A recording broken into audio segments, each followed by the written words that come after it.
Hi friends, আমি তরুণ মণ্ডল।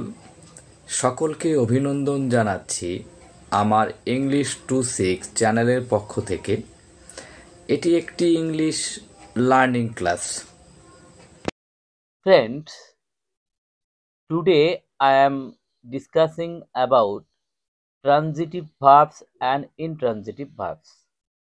Transitive verbs এবং intransitive verbs এর সম্পর্কে আলোচনা করা হবে আজকে। Transitive verb, an action verb that has a direct object receiving the action. যে ভার্বের অবজেক্ট থাকে তাকে ট্রানজিটিভ ভার্ব বলা যায়। Example, he spoke the truth, he rings the bells. Intransitive verb, an action verb that does not need a direct object to complete its meanings. যে ভার্বের object থাকে না তাকে ইন্ট্রানজিটিভ ভার্ব বলা যেতে পারে। Example, the boy is laughing, the bell rang loudly.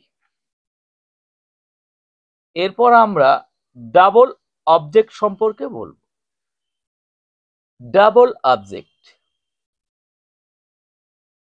Indirect object, তার মধ্যে the person or thing for whom the action is performed.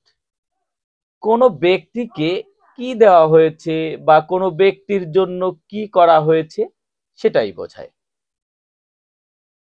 Direct object আরেকটি, receive the action of the verb, সাধারণত কোনো বস্তুকেই বোঝায়। Example, his father gave me a book. এখানে me হচ্ছে indirect আর a book direct.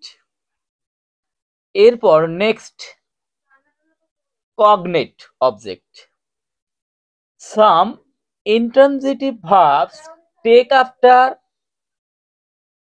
than an object similar to the verb.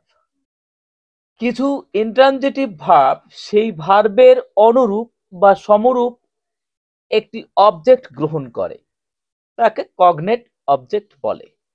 Example, he slept a sound sleep, he dreamed a strange dream.